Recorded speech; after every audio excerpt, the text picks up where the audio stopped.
I'm Desi, and welcome to Bridging the Realm.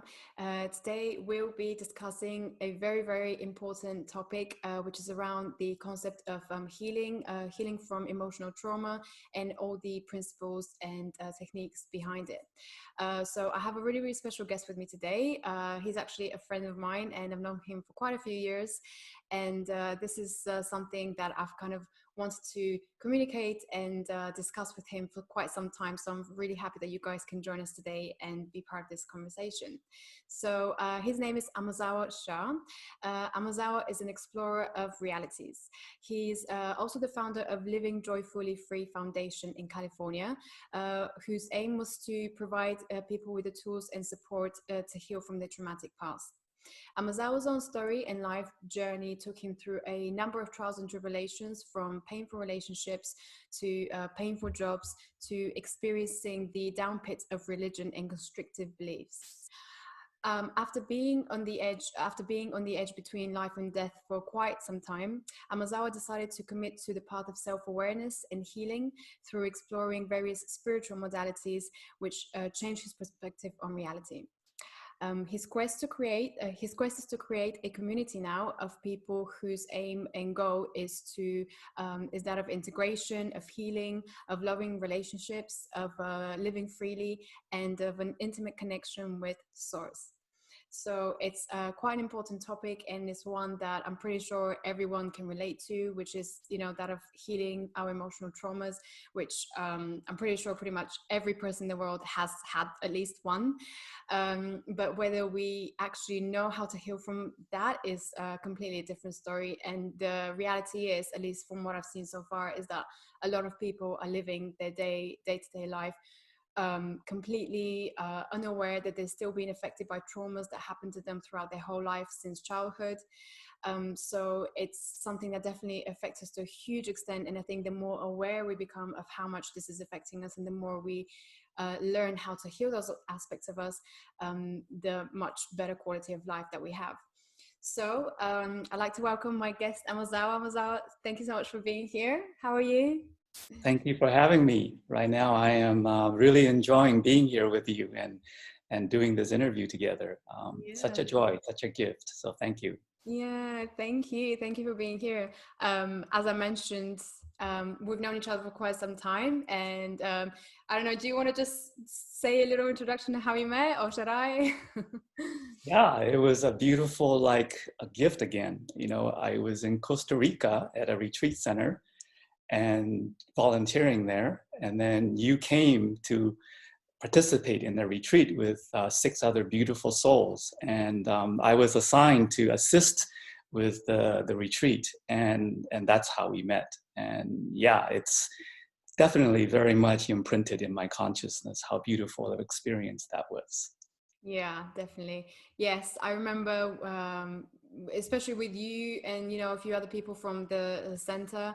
We really connected on like such a deep level, and we spoke about so many things, and it was really amazing for me. I still remember just like thinking to myself, wow, it's so amazing to connect with people on such a deep level. It was like definitely like not the first time I've done this, but it's rare. It's rare to connect with people and to be able to share so much of yourself and your old and just every part of you, like without shame or without afraid of being judged. And that space that was created there for us, the center, was very much about this and being really authentic, which for me was like pretty amazing, and it was a really, really nice experience. So yeah.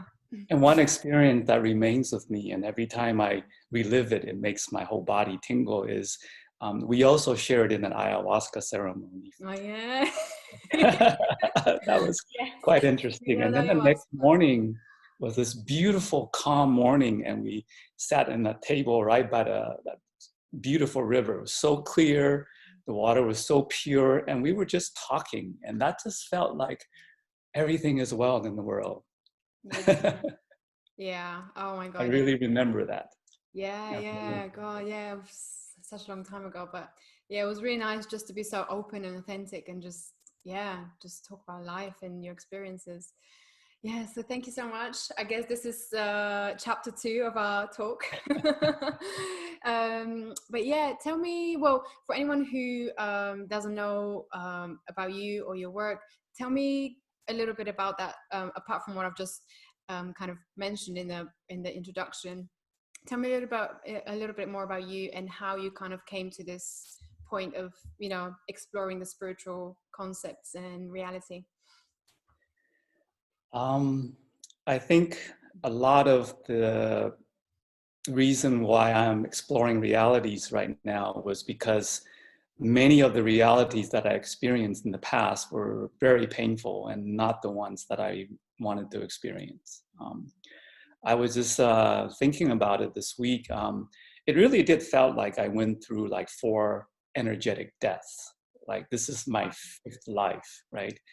And each death felt like the life that I was experiencing was so painful that I didn't want to be here. And then, you know, another reality came, and then it resulted in the same time. So this is like the 5th time around. And excuse me. So this time I decided, wow, let's try to choose something that doesn't result in that again. Yeah.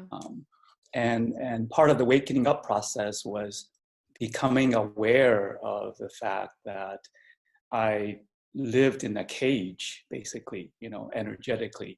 I lived in the cage, like an iron cage, chained to it with this heavy black curtain draped over it.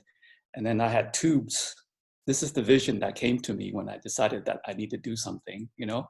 And it felt like there were tubes stuck into my body everywhere. It's just sucking the lifeblood out of me, you know, and I'm just in this cage.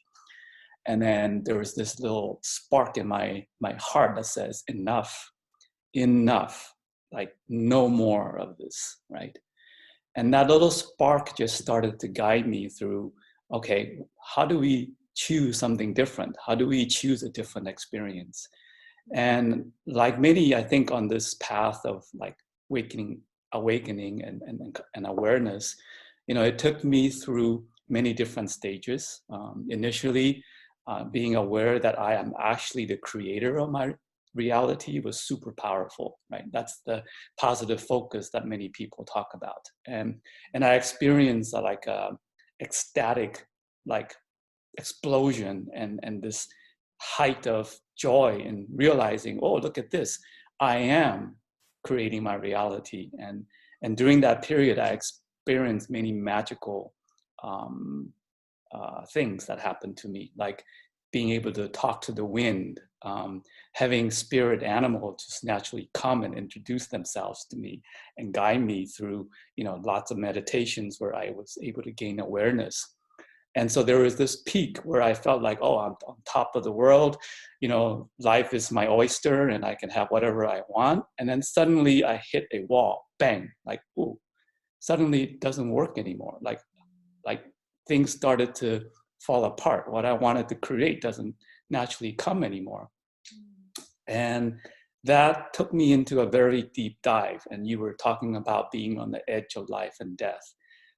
That deep dive took me there for about 18 months, where every day I had to decide to stay here. Otherwise, I really was ready to leave, right? Every single day.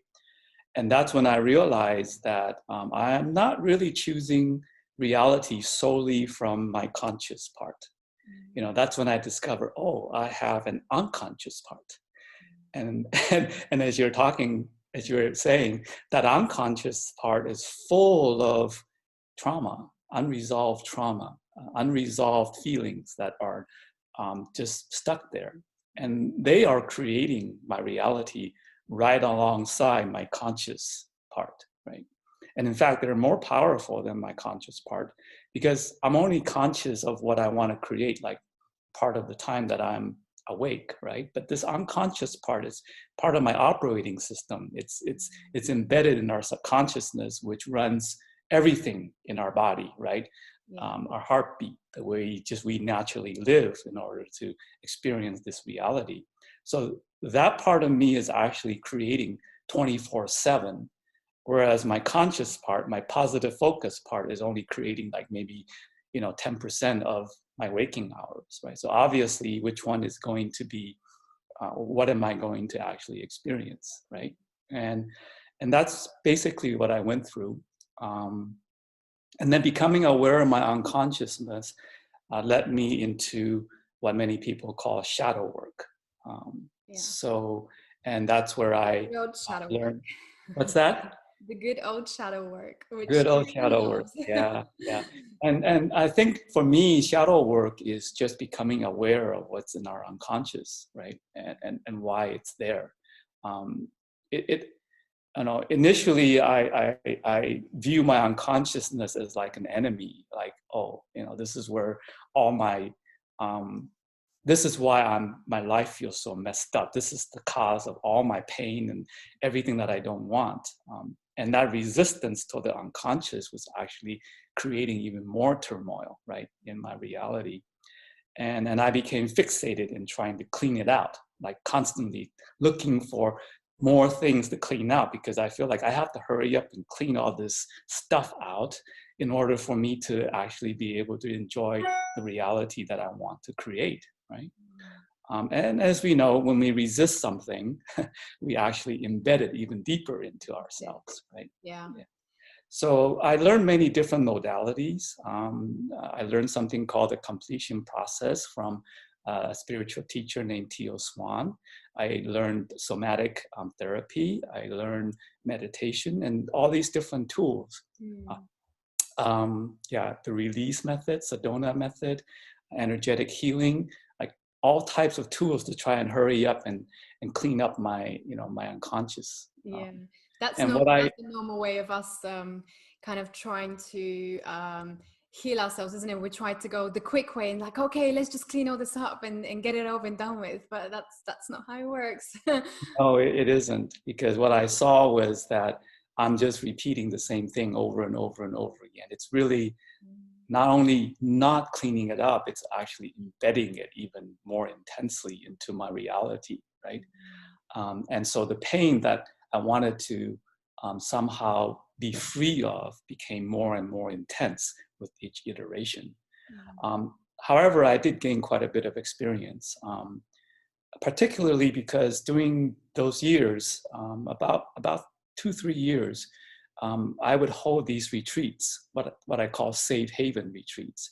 That was initially my thought, was this is the way I was going to serve. And a safe haven retreat was meant to create deep safety first. It's usually about a week long. And this is something that I discovered as I learned to work with myself, and as I learned to work, as I examine how I work with other people. And what I saw was that, I mean, the key concept that really, really was so powerful for me is that integration and trauma resolution happens naturally when a person, a being, feels deeply safe. Before someone feels deeply safe, all that effort to try to fix, heal, integrate is actually re-traumatizing the being. Wow. It just, and so sometimes it could be a mental exercise of, yeah, I received something, and there can be some awareness gained from doing it that way, but I didn't see the huge healing shift that I saw when someone is deeply safe. So the intent of all my retreats were to create that safety first, and then to let the healing and the resolution naturally take place. And it often did when a person did feel safe. And then I get to witness a huge shift when somebody comes out of that, right? Not everybody is able to go into that, because some people really do feel very unsafe on this planet. And I happen to be one of them. So I can really resonate with that. Yeah. Um, How were you able to kind of um, figure this out? You know, was it just through trying these different modalities and kind of them not really working for you, or how did you come to the conclusion that safety was one of the main things that people need to be in order to experience true healing? yeah, during that period of time, I did work with quite a number of people, you know, and I'm doing the same thing basically with each one as best as I could. And I could sense the difference, like, you know, and initially it puzzled me, because initially I thought, well, if I apply this, you know, series of, I guess I would call them techniques, right? If I apply these series of methods or techniques, and it really worked for this person, then it should work for everyone. But then I realized it doesn't. Like, I'm doing the same thing. I have the same intention. I have the same focus. I am, applying the same principles. But some people have these huge shifts that, I can sense, and they tell me about that. They tell me how their life has changed. Some of them even wrote me notes saying, in some ways, I've saved their life, right? Wow. And then other people are like, nothing really. And in fact, they go away because it doesn't work for them, right?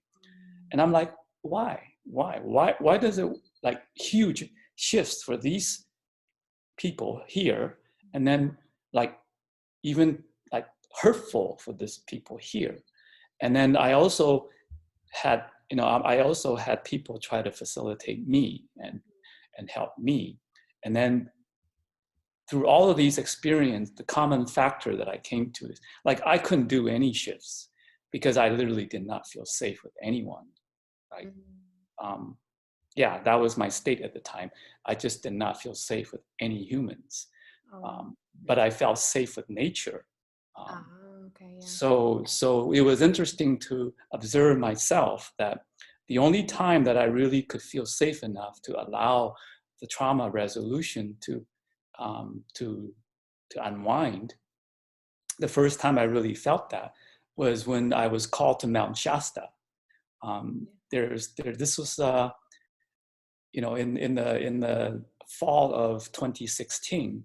Mount Shasta just was calling me from everywhere. Like, everywhere I go, there will be a message about Mount Shasta and how beautiful it is and what an amazing place it is. Now, I've lived in California. Mount Shasta is in Northern California. And I've lived in Northern California for like 30 some years, but I never ever visited, right? And suddenly there was this huge pull. So I followed it. I went there, and immediately the energy there felt like mother energy, like nurturing energy. Oh, wow. And in that kind of an embrace, I felt like just being on her slopes and just enjoying the energy I felt and just meditating. Suddenly, the trauma resolution just naturally unfolded without me doing anything other than just feeling the safety, the embrace of a nurturing mother, right? Wow. And that was the first thing that unwound for me, was the wounds between the interactions of my mother and I. Yeah. I was an unwanted child, basically, and that was the first thing that my soul wanted to unwind, is the fact that I came into this world not being wanted by my mother. Yeah. Oh, wow. That's quite a profound thing to find out, to realize about yourself. Yeah, and I was never, like, no one told me that, and I always felt, what's this inside of me? And what came out was this. And then I did validate that with my mother. I'm not blaming my mother. My mother has been a great source of many blessings for me in my life, and she was absolutely doing her best. But the circumstances that she found herself in resulted in that it was a huge disruption in her life for her to become pregnant with me. And so I absolutely have compassion for her. But at the same time, I have compassion for my little self that was in the womb, feeling this energy coming towards him, right? Yeah. Oh, wow. Thank you for sharing that. That's I know it's probably not very easy to go back to these memories, but I think a lot of people might be able to relate to that. That's that's pretty deep. How so tell me a little bit about, did you find out anything else about your own family, and how maybe you were continuing a sort of a pattern from the generations before? Did you find out anything more through doing the self-healing on yourself? Because I remember we were speaking earlier about the patterns that we repeat from our generations and our sort of ancestors. Did you get anything from that? Yes. Yeah, I think we all have a lot packed into our unconscious. And here I think I want to kind of sort of define what the unconscious is so that we can carry on this conversation that you've started us on. Should we start with trauma first and kind of what trauma is? Because I think how trauma impacts us and, you know, the splitting of the conscious and the unconscious, sort of what Sure, happens. sure, Yeah. sure. For me, what works for me as far as understanding trauma is any type of experience wherein the natural feeling that arises from our core, from our body, is so intense that we feel like we are in danger, we are threatened.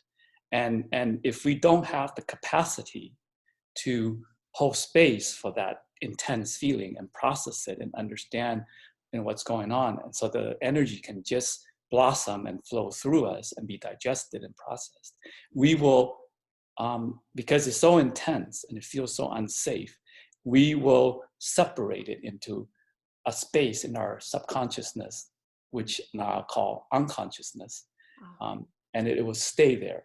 It will be like an energy whirlpool, because energy needs to go somewhere. Energy doesn't just disappear. If it doesn't flow through and return back to, you know, life source and create our next experience, it swirls inside of us. And where does it swirl? It swirls in our unconscious, which is part of our subconscious. Yeah, so that's how I've come to understand it. So all of us have been through trauma, especially when we come into this world totally dependent on our caretakers, right? Totally open. And then not having the mental and logical processes to like know what's going on with us. So that early period of like 7 to 8 years is we're ripe for trauma, basically. Yeah, that's probably the most significant stage of us growing up, and probably the most traumatic experiences that we can have in our life. Exactly. And much of what's in our unconscious comes from those early years. That's what I'm discovering for myself and for others I work with. Yeah. And okay. And so from there, so we have this energy that is in the subconscious now, which, you know, we're not aware of, we've suppressed, it's like kind of in the back of our minds. And then this starts to, you know, how does it start to affect us sort of emotionally, mentally, physically as well? What have you experienced from your own? My own journey has shown me that I'm actually not even aware of it. You know, it's like a filter. So it's kind of like a fish living in water, not experiencing anything else, is not aware that it's in the water, right? So especially the early childhood traumas that have been embedded in us before our conscious processing becomes developed, it literally is like living through a filter, and everything you see, everything you experience, everything you feel goes through that filter, and it's been there all the time. So there's no awareness that there's a filter like that, right? So I'll give you my example. The filter that I became aware of just recently is that I have this filter of being abandoned and being betrayed, like pretty much my whole life, right? So I'm not aware that I'm viewing everything through that filter. So that filter colors all of my experiences. So that means whatever I'm experiencing comes through, and there's always this flavor of betrayal and abandonment. And then it actually blossoms into that, because that is how I am feeling inside, right? And the other thing that I've become very aware of in my exploration is I create my reality not by conscious focus, but by the feeling signature in my core.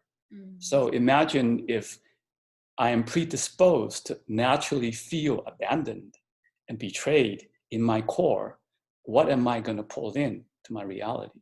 Yeah. And that's exactly what my life has been like a constant cycle of like constantly like experiencing what I feel is abandonment and betrayal. Now, the other persons involved may not be their intent, right?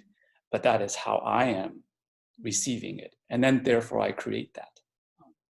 So for much of my life, my relationships, you know, any kind of relationship, friends, co-workers, partners, even, my interactions with my relatives, all result in this feeling of deep resentment because I felt like they've abandoned me or they betrayed me, right? And now that I am become aware of that filter, and that filter is now that I see it, I am able to like, okay, wait a minute, let me put this filter down and really feel into what's going on here. And so now I'm able to see something different. I'm able to see like, oh, no, they are also just naturally responding to me. There is no abandonment. There is no betrayal going on here. We're just naturally interacting,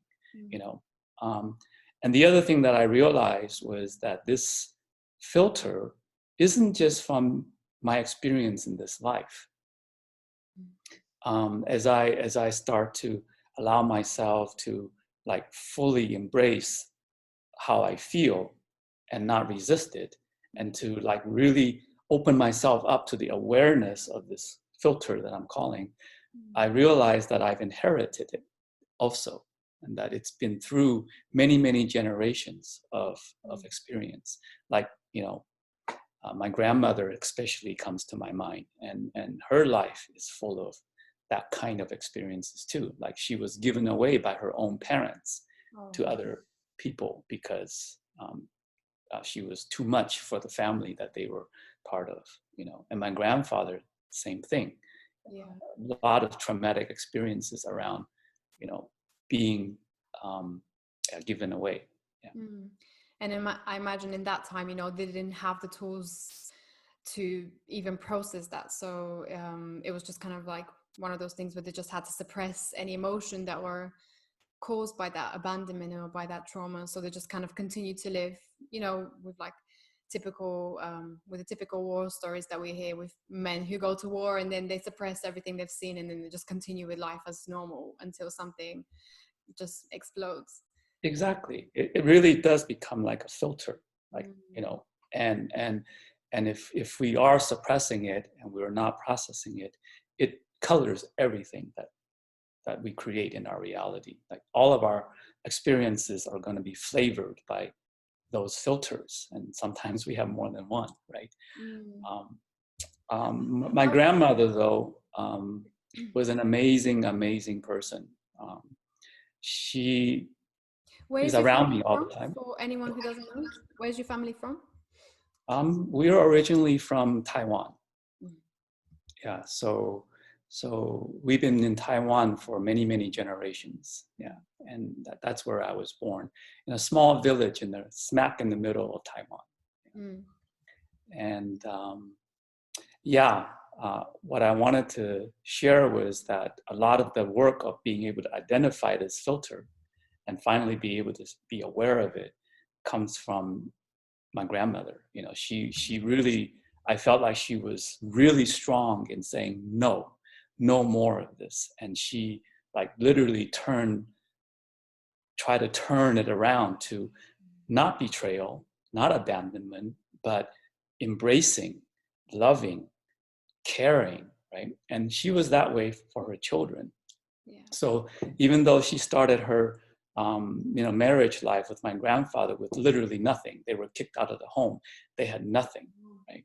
Yeah. But she was able to create a life for my father and my aunts and uncles, where she insisted on them all, especially the women, to go to college.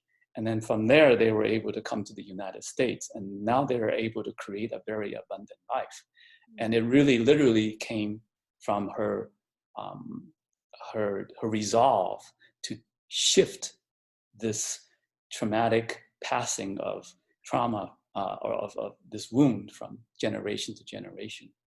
And as I was starting to come out of my fourth energetic death, literally she was the first one that came to me, and she came to me in the form of a spiritual owl. It was a spiritual owl. Oh, wow. I think I wasn't ready yet to fully accept that she was with me and guiding me. And this was a way that she felt I was able to accept Because I started to become very interested in spirit animals and guides and all that. And so that was the form she came. And now I feel her around me all the time. And it feels like we're working together to really finally like unwind this trauma, particularly that has been passed on for so long. Yeah, it's time to let it go. Time to let it be free. Oh wow, that's well, that's pretty amazing that you're still working with your grandma, you know, who's on the other side, but she's also still helping you with that. So that's Yes. yeah, because those patterns definitely. Well, so how for anyone who's listening to this conversation and who's wondering whether something they're feeling is actually theirs or is an ancestral trauma, what would you say, what are kind of the main characteristics, or are there any characteristics where you can kind of see whether something is actually deeper than just coming from you, it's coming from the ancestors as well? Are there any specific things that they can look for, or feelings that... I would say that whatever comes up is our natural response at the moment, right? Yeah. And here I think it's important to distinguish our natural feeling that arises from the core of our body and is not physical, right? If you feel into your core, you can sense that there's something there that's not completely physical. It's the core that parallels our physical spine. The feeling that comes up there is a combination of all of our parts. You know, we talk about parts or aspects really. Each trauma will be like associated with an aspect that may have to split off from our consciousness in order to help us survive that trauma, right? So that creates the inner children that many people talks about. Like I, for example, have two strong aspects inside of me. One is my 4-year-old inner child, and the other is my 13-year-old inner child. And they happen to be associated with what I call my first energetic death and my second energetic death. They basically were formed so that I could survive those deaths, right? And they are now unwinding and integrating. But before they did that, they had their natural responses to life through the filters that they hold for me. And so I feel a whole bunch of feelings in the core. And it was important for me to be able to accept all of that and to be able to just allow myself to feel all of that. Yeah. That is my natural feeling. Now, whether it comes from ancestral or what, for me, I think that doesn't matter. That's more of a mental exercise. For me, it's, again, the important factor is that we allow these aspects, allow my 4-year-old, allow my 13-year-old to feel completely safe so that they can just let finally that trauma that's been locked in them to like unfold, right? Then we will naturally receive the message that is meant to be delivered by those feelings. Yeah. So let me just ask you, for with a 4-year-old and a 13-year-old, how do they form? For anyone who doesn't know this type of work, can you just explain a little bit about how do they, you know, is it kind of like at the time of the trauma of the 4-year-old, and it kind of, that part of you gets stuck in sort of the energetic sense, you know, so there's still a part of you that's 4 years old, even though you've grown to, you know, to be 20, 30, 40. Is that how it works? So you still have that part of you that's kind of stuck in that trauma that happened when you were 4. Exactly. That's exactly the way it is. So when I was 4-year-old, something very traumatic happened in my life, right? And it felt life-threatening. And it was so traumatic, it was so intense that in order for me to continue, it's kind of like, you know, when people go through severe abuse, and I think we need to like maybe think about what truly is abuse. So we oftentimes associate abuse with something physical, right? But actually emotional what's felt emotionally is much more intense actually than what is felt physically. So like it's well known that when someone goes through like, you know, sexual abuse as a child, and it was so intense and so life-threatening, they will dissociate, right? They would just like, a part of them would just leave. And then they can just like be the body that is being abused and be able to survive that. And if the abuse is like severe enough, the part that dissociates could become actually not even known to the to what survived, and that memory of the abuse can actually just be erased, and that's how they can survive. So that mechanism happens to all of us, to, you know, bigger or smaller degree. You know, the really, really traumatic ones, we literally do just forget about it, and that aspect doesn't go away. It's in our unconscious, right? Yeah. And when something triggers us that is similar to the experience of that period, that aspect will come to the surface, and we will respond from that aspect. Right? So reacting to the situation from based on right. your trauma. Yeah. So these aspects are formed because the experience was so intense, and at the time felt so life-threatening, they had to split off. They had to like take that experience and lock it away somewhere so that we have the capability to continue, even though, you know, and survive, basically. It's a protective mechanism, you know, it's like, to keep us alive, basically. Yeah. But then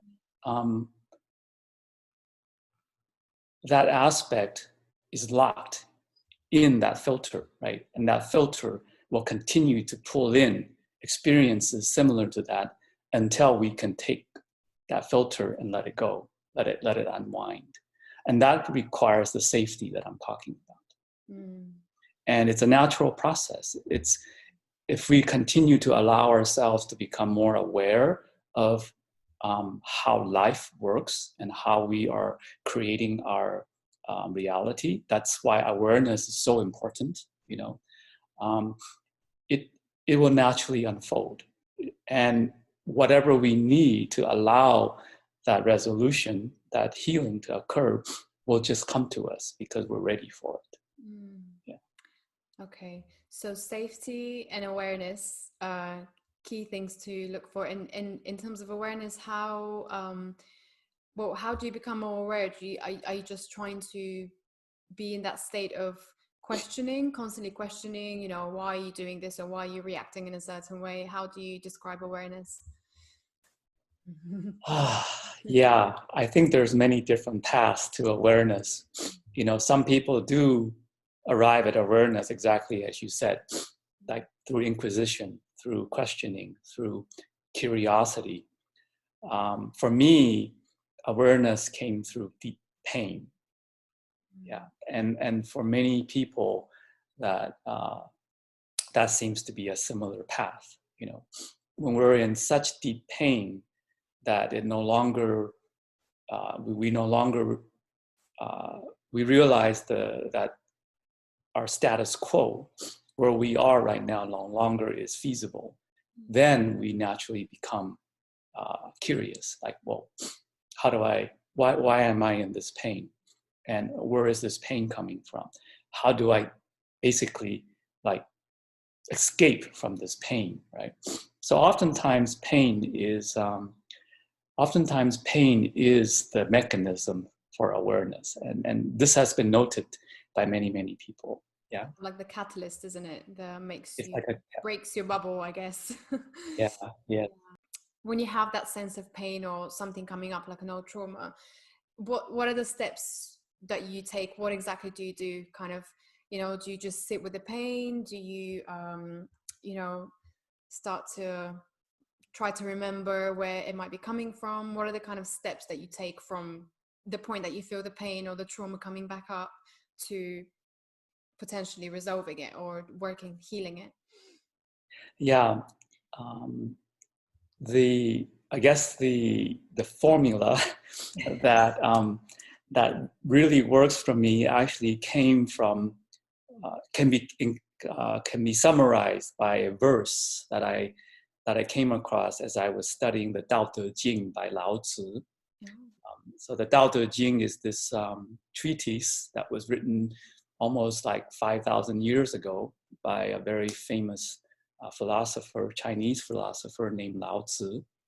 And the last couple of years, I've just been fascinated by this document, and I would like study it constantly, listen to different translations of it constantly. And one verse particularly really just like sparked me. And it goes like this. It's verse 13, something like that. Anyway, it goes like this. It says, open yourself up to the Tao and trust your natural responses, and everything will fall into place. Energetically, that really works for me. So many people have wondered what exactly is meant by the Tao, right? When you open yourself up to the Tao, what is that? What is the Tao? What works for me is to understand the Tao as the universal construct within which we are experiencing our reality. This physical universe that we're in, including this planet, there's a certain construct to it. There's a certain way that this universe operates, and that dictates the reality that we are creating for ourselves on this planet. So understanding that construct and embracing it rather than fighting it, which most people do today.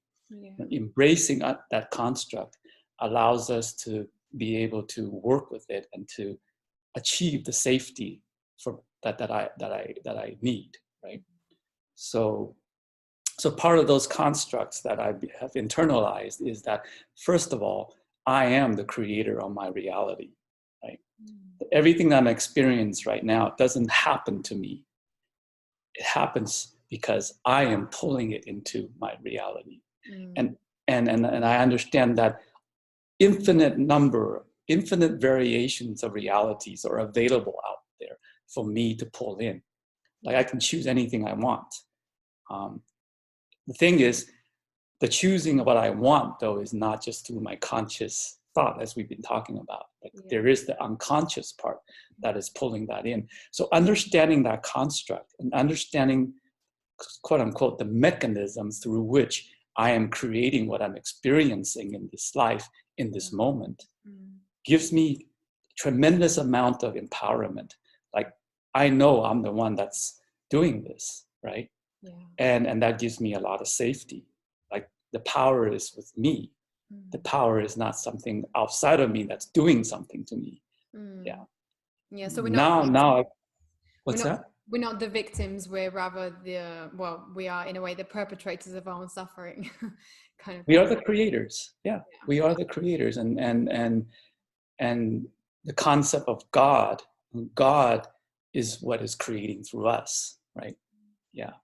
And that allows me, so that's the opening to the Tao, becoming aware of the construct, the universal construct, and learning to embrace it rather than fight against it, right? That for me naturally creates the safety. Then it's the matter of just trusting your natural responses. So this is where the feeling is really important. Our natural response to everything around us is an energetic feeling that arises from our core. It's not to be confused with emotions. It's not to be confused with what's created through our mind. It is how our being is naturally responding to everything around us, right? And that natural response always carries a message of awareness to it. It tells us what is going on inside of us, right?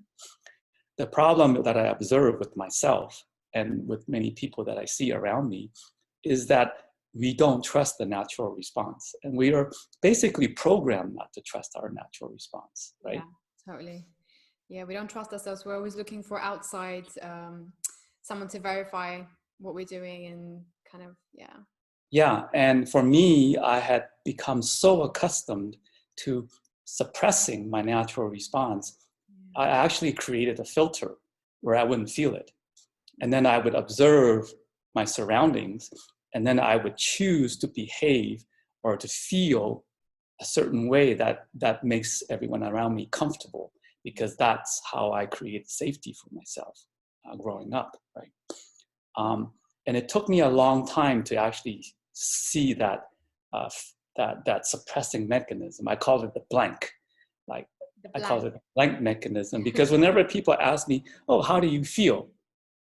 my immediate response is, "I feel nothing.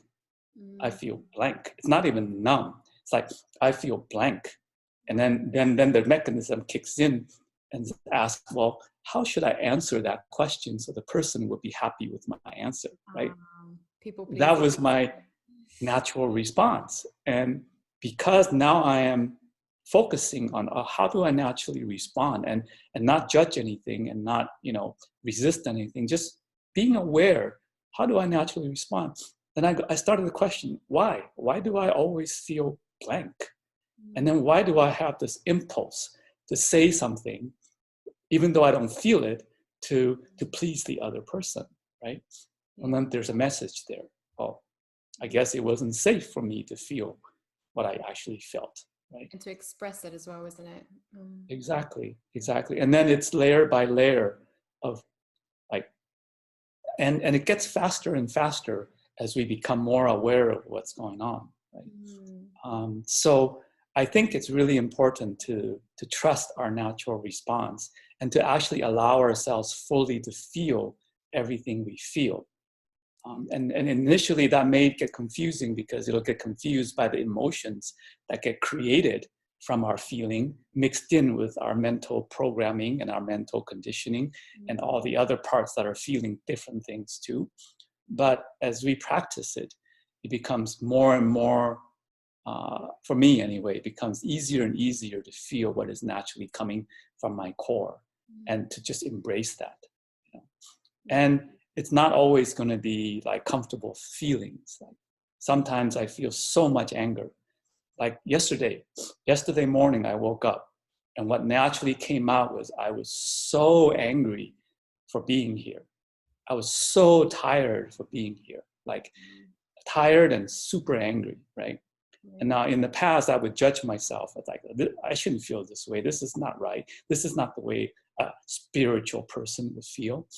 But I go, no, this is my natural feeling. I am really feeling like I'm so tired of being here. I'm tired of eating. I'm tired of having to do the natural biological processes of life. I'm tired of communicating with words, and oftentimes being confused by words because they don't match what I feel is coming from the other person. So what is that, right? And then I'm tired of just being tired. And rather than just try to fight that or argue with it and say this is not right, I just embraced it, right? And yeah, that is how I naturally feel, and it's okay to feel that way, because of all the things that we've experienced in this current existence. And after a while, it just naturally dissipates, and then I get compassion for myself. I understand, we feel this way because of so many things that we've experienced, including maybe, initially deciding to come to this planet in the first place. Why did we make that choice? Exactly. Yeah, I ask myself that sometimes. But it's kind of, wow, that's, and is it kind of this, do you spend as much time as you need to with that emotion and whatever's coming up within you? Is there, would you say there's a specific amount of time? Because I guess with a lot of us, especially who are, have, if we're working every day and you have your daily activities to do, it's almost like there's no time to spend time with just one emotion and things like, I mean, I remember for myself, this is what I used to kind of think. And whenever I had like an emotion come up and I'm like, no, there's no time, I need to get on with like this and that. And you're literally suppressing it constantly, isn't it? So it's about giving it that space and time to actually, to just be there, not even fix it or, heal it, but just for it to be there and express itself fully, which so many of us don't allow ourselves to get angry or to get sad and to just, or shout at someone if we needed to. It's kind of like, no, you have to be civil and you have to, yeah. Yeah, I think it really is a matter of priority, right? It's a matter of, it's a decision that we all have to make for ourselves as to what is the most important in our life. Now, unfortunately, we do live on a planet with a system that prioritizes doing, you know, and I think especially the concept of having to earn a living, and the concept of survival of the fittest, is very, very destructive to our human soul, really. Yeah. Right? It's the foundation for the slavery system that I see being perpetrated all across the world. Right? Um, and I was there. I was part of that system. You know, that was part of the cage that I was in. And so it's a matter of priority. It's really a matter of priority.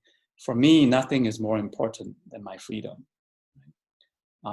And so I think when our soul begins to really embody our priorities. Now, for me, it was freedom. Maybe someone else may choose something different. I don't know. Right? Everyone would choose what is important to them. So the fact that I embraced freedom started to bring in the kind of reality that allows me to prioritize my freedom, so that I can have the space and the time to like fully feel what's coming out of me, right? And even if we are like still in that construct of having to, you know,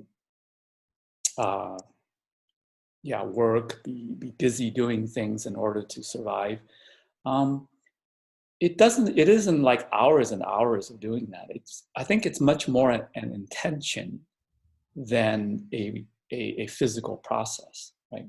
So I was reading a very interesting book the other day. It's called I Am Word. It's a channeled book by somebody named Paul Selig. And so there's a group of consciousness channeling through him. And this book said something really, really interesting that I loved, right?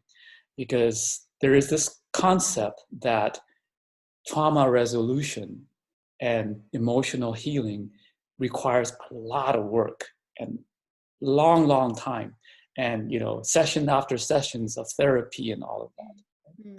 And yeah, it may require that if that's what we believe it requires. So this book says miracles can happen in an instant, and miracles can happen through many years. What do you want? It's your choice. What do you choose? What do you choose, right? It doesn't have to be this. And this group was specifically addressing trauma resolution and emotional healing. It's like, yeah, if you want, your healing, which is a miracle, can take many years if that's what feels comfortable to you. But it could also be an instant if you choose it, right? It's the intention. And then aligning with our intention. So for me, like that feeling that came up yesterday, you know, I woke up with it. So I just go, okay, let me just like fully allow it to flow through me, right? And then a lot of awareness came out, and I felt like for me to embrace it, I want to express it into the world. So I wrote a post on my Facebook page expressing exactly what I was feeling, right? And that immediately had a sense of relief. And then I went outside to my backyard here, and I started to prune my work with the plants back there, and just like, you know, channeling that energy into something that I naturally felt good in doing. And so it was very quickly, by mid-morning, a lot of that was already like resolved, and an awareness set in that, yeah, I probably have experienced other lives that were a lot easier than this, where I didn't have to eat, you know, and whatever I want, I can just naturally create like this, you know, and communication was easy because we didn't talk, we just felt each other, and there was nothing hidden, everything was completely open. Yeah, we probably have lived that before, and It's that's probably fine. why we're so frustrated right now because we want to go back. Yeah, but somehow we decided that this was going to be interesting too, to like, you know, come from the other end and see how we can arrive at the same place, I guess. Yeah, totally. Wow. Yeah, I really like this idea of just being this, just committing, because that's one thing I've realized. If you do want to heal, if you want to integrate all of these sort of aspects of ourselves that have broken out in, you know, at times of trauma in our life, we really do have to make that conscious commitment of, okay, I want to heal those aspects of myself. I want to become whole, you know, I want to come back to who I am. And there's something really interesting that you mentioned earlier as well about on your forum about um, this idea that oh my god, I've just lost my train of thought. Wait 1 second. Okay. Oh god, sorry, my mind's just completely gone blank. Okay, what are some of the pitfalls? God, I can't remember what I'm saying. 1 second. That's okay. That's okay. Yeah. Oh yes, okay. So we never really truly know ourselves until we begin to become conscious of the unconscious parts of ourselves. So it's kind of like this idea that we think we know who we are, but not until we begin to discover all these hidden aspects of ourselves that we're kind of like, oh, okay, there's this new part of me that I didn't know about. There's this other part of me I didn't know about. So it really is just learning more about yourself. So it's kind of unraveling, you know, the truth of who you are, rather than just presenting yourself in one way throughout your whole life, which I'm sure isn't the only way which you are. Exactly. Exactly. And, you know, in your, as another way of, I mean, additional answer to your question of, you know, how do we do this to become aware of what's going on and to take the time to be able to fully embrace our feelings when we're so busy, like living, doing, right? I think fear is a large part of that. Fear is a large part of what keeps us busy and not be able to do that embracing of how we actually feel. And I know for me, letting go, especially of the fear of death, created massive freedom for me to now hold space for what's arising from me, right?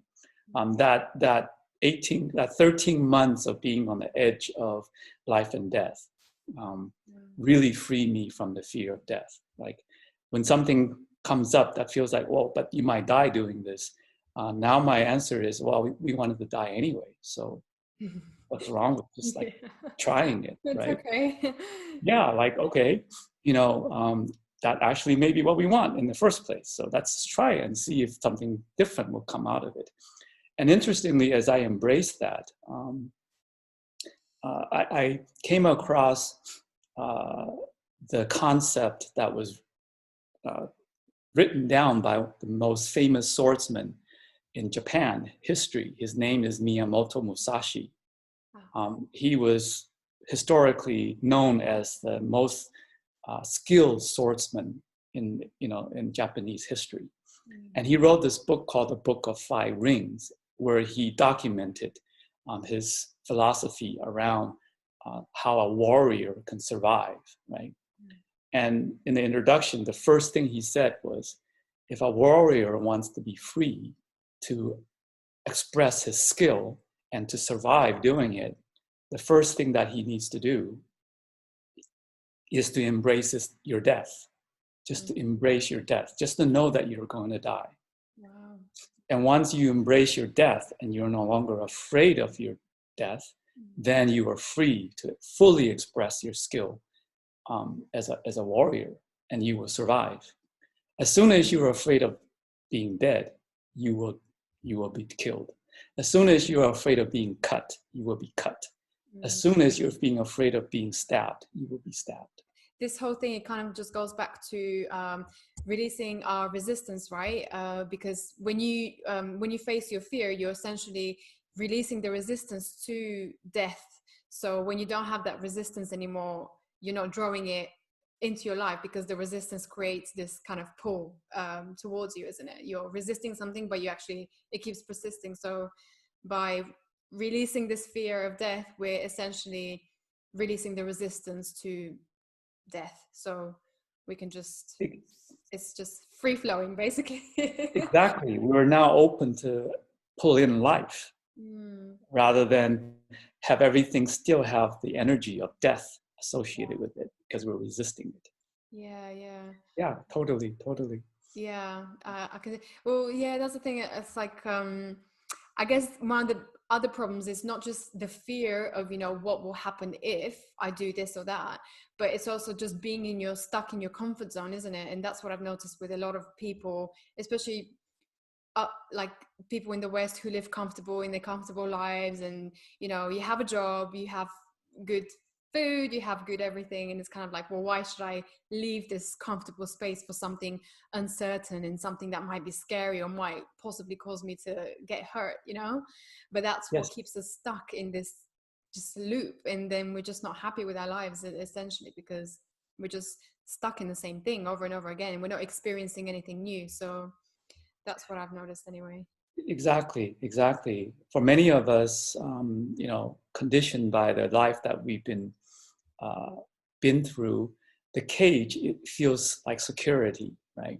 Mm, Yeah, yeah, and that's coming the out thing. of the cage can feel very scary. Yeah, Yeah. because no longer there is that security of the four walls behind us. It's wide open space, and if we're not used to it, that could be very scary. Yeah, Mm, yeah. yeah, exactly. Yeah. Do you want to tell me about the story in Mount Shasta that you Sure, sure.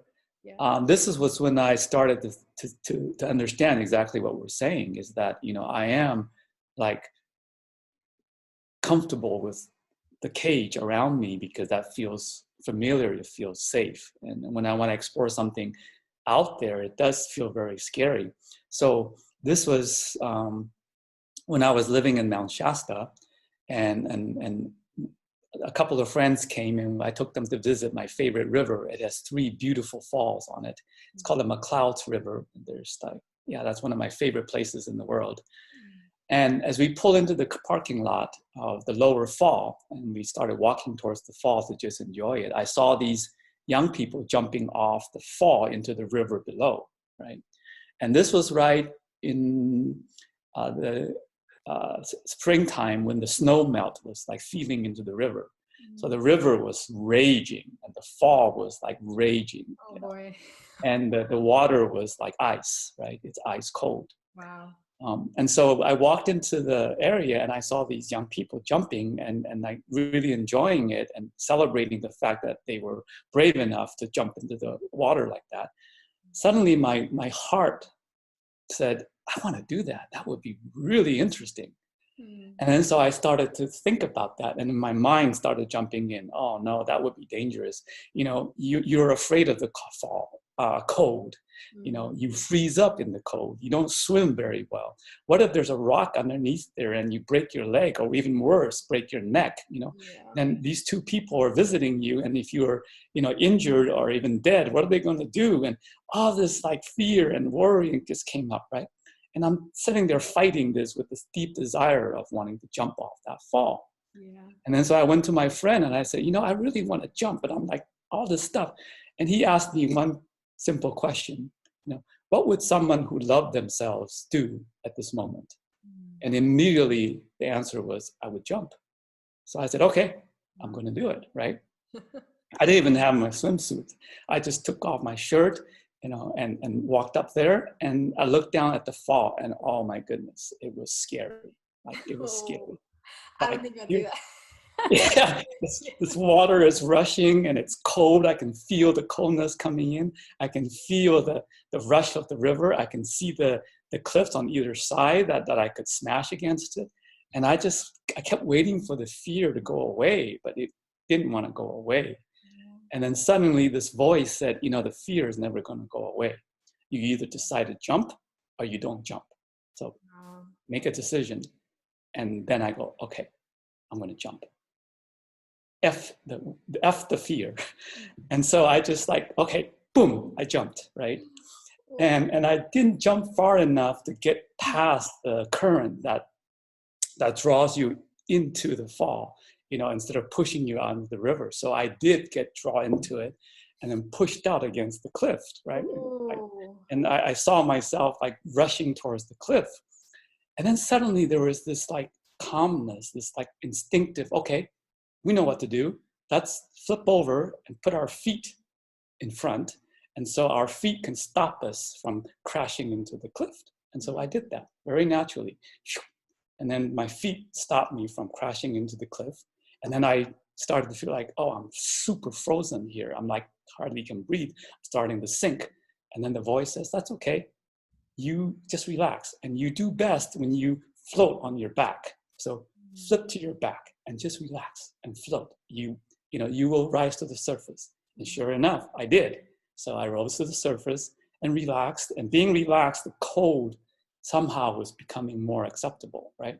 And then the next thought was, okay, I know you're not a very good swimmer, so don't worry about that. Just kick against the wall and push yourself downriver. And so I did that bit by bit by bit by bit. And then suddenly I was free of the current drawing me towards the fall. And I went down the fall. I swam to the shore and I walked out. And I felt so alive, right? And then as I was walking up, all these young people that were doing it, they came and high-fived me and congratulated me. And they said, oh, we're so worried about you because you disappeared. We thought maybe you had, drowned or anything like that. And it was just like, wow. And I felt this huge expansion inside of me, right? And it sounds really silly, like jumping off a waterfall, but that literally changed my whole life. So from that point forward, I realized the fear is never going to go away. So you either decide to do it or don't do it, right? So from that point forward, when I really feel a draw to do something and I see the fear alongside it, I've come to see that as meaning that's really important to me. This is really something I want to experience. And then I just decide, okay, let's do it. Let's just do it.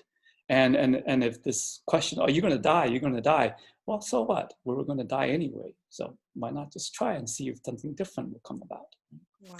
And that has been such an expansive period. From then on, my freedom became much larger. And I started to explore so many more new things that I never allowed myself to explore before. And it was very liberating. It's very liberating. Yeah, wow, it sounds like it. Thank you for sharing that story. That's actually made me reflect on some of those times that I've had this just total fear and, have not allowed myself to go into something because of this just fear and those voices. No, but what if this happens? What if that happens? But you're right. You just need to just get on with it. It's never going to go away. It reminds me of so I do these sort of psychic classes where they teach you how to develop your psychic ability. And our teacher always says, don't think too much about it. The moment you start thinking and your ego kicks in and then you start, your voices start kicking in, but the intuition comes from, it's like the snap of a finger, boom, it's there. It's just, you don't even have the time to think about it. So it's kind of like that, isn't it? It's like, I want to do something. Okay, boom, go. Just don't think about it. Yes. Yes. Of course, you have to, if it's something really dangerous, then you have to be like, okay, maybe I need to do it this way or that way. But no, you're right. Sometimes you just have to do it. Yeah, that is our natural response, right? So I think it's really a part of trusting our natural response. And again, our natural response is going to have multiple parts to it. Like there's the fear, there's the desire, there's other things, but it's embracing all of that and accepting all of that, and then making a conscious choice to do what our core is pulling us towards. That's my experience. That's what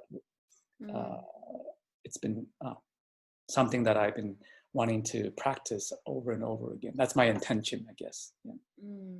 Yeah, and you've done this work long enough to know whether something that's coming from you is really coming from your core, or whether it's coming from sort of a projection or a fear, or just doing something for the sake of doing it, because for example, maybe other people are doing it, but you can tell the difference, can't you, more or less, whether something's really coming from you because you want to do it, or because you're just mirroring what someone else is there and you just want to be part of whatever they're doing. So the difference for me is, where is the feeling felt? If it's anything above here, then I know it's not my natural response, right? Because the feeling is actually deep within my body, from my core. It's not even, I don't know how to exactly describe it, but it's not even physical. It really feels like it's coming from the depth of me, and it's felt through the body. Definitely not up here. Yeah, it's like in the core, and that feeling is also the place where I pulled in the reality that I want to, that I'm creating for myself, that I'm experiencing right now. That's our magnet for the reality that we're pulling in. It's right there in the same core. That's where the feeling also comes from. Mm, yeah, totally. Oh, wow. And tell me a little bit. I know you mentioned it a little bit before, but I want to expand on that a little bit more. The thing about feeling signatures, and what are they, and why they're so important in terms of especially when we're manifesting things, why is it important to be aware of our feeling state and to be in the feeling signature that we need to be in order to attract what we want in our reality. Tell me a bit about what is a feeling signature first, for anyone who doesn't know. Okay. For me, a feeling signature, again, is the feeling in the core of our body. As I said, that's the same place where natural responses arise from. That's the same place. That's our magnet for pulling in the reality that we want to explore. And by feeling signature, the way I have come to embody that is that everything that I think I want is because of the feeling of having that. Right. This first was introduced to me by Abraham through the Abraham channel, right? Yeah. Esther Hicks, and they had said that everything you want, a big house, a beautiful partner, secure job, it's all because of the feeling that you have once you have that, right? It's not actually about the house or the beautiful part. It's the feeling. Everything is about the feeling. And then another teacher shared with me the concept that, okay, we just want the feeling, but oftentimes we attach that feeling with a specific way of having that experience of that feeling. Like, for example, we think this feeling of loved and connection and nurture and home requires a partner, right? So we think that, okay, the only way I'm going to feel this way is I have to have a partner, and it has to be a specific partner, right? But if we don't get that, then a lot of resistance comes up, and we actually don't end up getting it, right? So this teacher says, well, that's kind of like, you wanting something, and the universe is ready to give it to you, and there's all these doors around you, and these doors are opening and giving you what you want, but you don't recognize those doors because you think it has to be this one door. And if this one door doesn't open up, then I can't have what I want, right? But all these other doors are there. And if I can only just let go of my fixation with this one door and fully open up to however the universe wants to deliver that feeling signature to me, then I will create that feeling signature. It may be a totally different experience than I had expected, but it's going to give me that feeling signature, and it's going to give me something even more like, wow, look at that. What a surprise gift. And that adds to the joyous feeling of like, wow, this is magical, right? And that has basically happened to me as I learned to embrace that, right? So many of the things that I wanted, I had fixated on a specific way of it arriving. Once I let go of that, it actually does come to me in a totally different way. I have that, I get to enjoy the feeling signature of what I initially wanted, but it comes from a totally different way. And that just adds to the sweetness of it, that it just came naturally rather than, me trying to force it to come. Trying to control it. Yeah. And that's, I guess, with a lot of spiritual teachings, they always say, don't worry about the how, just worry about the what it is that you want. And then the how, the universe will take care of the how, isn't it? So it's kind of like this idea that we have, no, it has to be this job or this relationship or this way of doing it. Exactly. Yeah, let go of that. Yeah. So as far as the feeling signature though, again, it's when I'm experiencing something, I get a feeling here. right? And I'm so used to repressing that or not noticing it or not, ignoring it. But now I'm not. Like I am constantly intent and focused on, okay, what am I feeling here in the core, right? And do I like this feeling? If I don't like this feeling, then I can just let it pass through, right? And it gets processed. And I've now integrated, oh, this is what this reality feels like. And I've experienced it, and you know what? I'm done with it, so I can let it go, right? But if it's something I do like and I want to have more of, I go, oh, this does feel very good. Let me just hold that feeling signature of this is what I want to experience, and then wait to see what comes, right?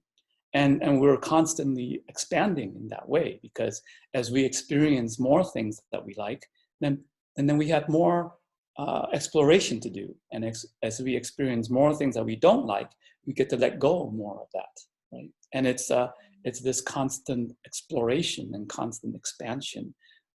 That's what makes life begin to be interesting. Like now I'm starting to have aspects of me that says, it's not so bad being here. It's quite interesting. It may even be fun. Let's stick around a little bit and see, what might come, right? Mm. And the other thing that I want to say about that is, allowing myself to explore was super important in this aspect of creating the feeling signature that then creates my reality. It sort of is like when someone tells me, oh, chocolate is really, really good. You would love chocolate. It tastes like, sweet but bitter and soft and all of it. But I've never tasted chocolate, right? So I'm thinking, okay, well, yeah, maybe I will, maybe I don't, but there's no way I'm going to know until I actually taste it. Right? Yeah. And then when I taste it, I can naturally respond to it. And I can say, well, yeah, I like the bitterness coupled with the sweetness, but I don't like it so sweet. And I don't like it to be so like, I like it to be more brittle. So you can fine tune. And then that may bring you to the next version of the chocolate that is more to your liking, and then the next version and the next version. But we're never going to get a feeling signature if we don't allow ourselves to explore, is what I'm arriving at. Yeah. Yeah, it's almost like different experiences provide you with different types of feeling signatures. So it's almost like your library is getting enriched with all these different feeling signatures, so you have more to choose from for whatever you want to create next. Exactly. Think That's about it. Yeah. perfect summary of what I'm wanting to Thank say. you. Thank you. Thank you. Oh wow. Okay, well, last thing I wanted to ask you is, what do you want to create with your community? I know you've spoken before about, you want to create a sort of a community where people doing this sort of integrative work and healing, and how do you see this vision in, like, say 5 years from now? What do you see for your vision? What do you want to create? Actually, my vision has kind of evolved a little bit. Initially, because of the fixation on fixing and on healing and on trauma resolution, my concept of a community was around that, right? Yeah, trauma. And in fact, my nonprofit, the Joyfully Free Foundation, the mission statement is around that, right? But it's interesting that I actually named it Joyfully Free, right, Foundation, rather than trauma relief or whatever, something associated with pain. It's joyfully free. Yeah. So my concept now is actually it's actually described by some of the other channeled messages that describe what conversations with God is one of these channeled messages, is what is described as the highly evolved civilizations. So that is what's pulling me, and I want to begin to even like live like that on this, denser planet. And it's a community where there's complete openness, and perhaps we don't even talk with words. We communicate through our feelings. So complete openness. You feel me, I feel you. Nothing is hidden. So immediately there is this open connection, and we know what we're interacting with. Nothing is confusing, nothing is hidden. And then this awareness of that we are creating our reality, right?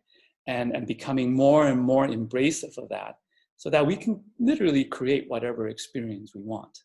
So there is no lack, there is no survival, there is just expansion, there is just exploration. And also there isn't this, very fundamentally embedded concept in our society of, fee for service. Like, if I give this to you, then you have to reciprocate by giving something back to me, right? I have never been drawn to that model. I've always felt like if I freely gave to someone that wants what I have to give, and I just freely gave because that's what I want to do, then I can trust that the universe will give me what I want from anybody, anywhere on this planet, So it's like I give to party B, I don't necessarily have to expect party B to give something of equal value to me. I can expect C, D, E, F, G, H, X, Y, Z to infinity to give me what I want, right? Doesn't have to come from A. That's the model that has always felt good to me.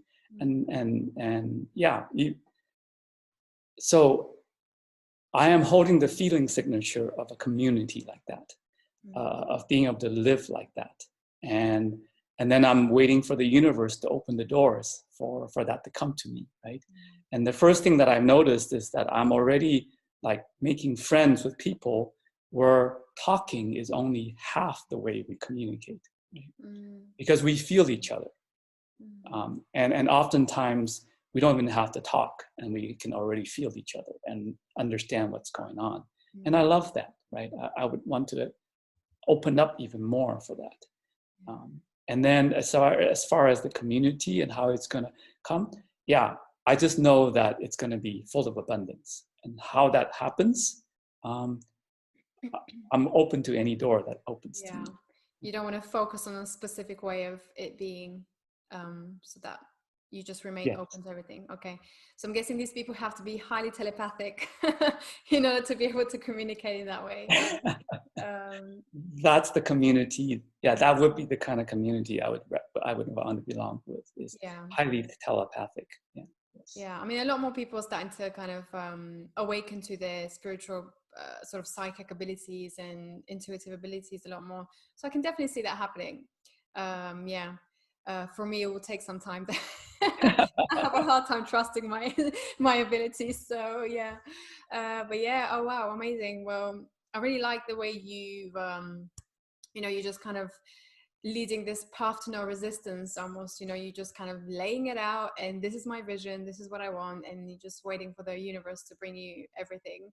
And it's just this concept of trust, isn't it? It's just trusting that it will come because you've put it out. You've put the energy out. Like you said, you're giving the energy out. So I guess by the universal laws of, giving and receiving, and it will naturally come back to you in some form. Yes, that is the Tao. That is the universal construct.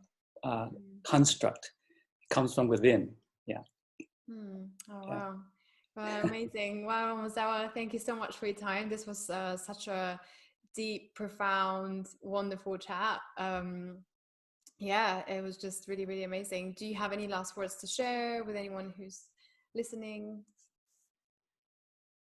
Just a profound desire in my core that we all get to explore the realities that we want to experience, and that we can all achieve the freedom to do that, the freedom to just explore life, just trust in the natural process of this universal construct.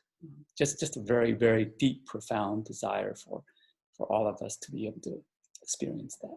Yeah, and thank you so much for this conversation too. It's been life-giving, really life-giving. Thank you for your time. And how can people, well, if anyone wanted to contact you, whether they have some questions or just want to find out more about what you do, is there a website or email that they can contact you on? I think the best way is just to look for me on Facebook. some reason Facebook feels the most comfortable to me as far as how I can express myself so people can understand what me energetically. And yeah, just message me through Facebook, or comment or write on my Facebook page. And yeah, that's where I probably would, it'd be easiest to connect with people right now. Okay, I'm gonna put a link to that in the description below so people can get in touch if they wanted to. Apart from that, thank you so much for your time. I really appreciate it. And yeah, until next time, I'm sure we have more to talk about later. Thank you. Thank you. It's such a pleasure and an honor.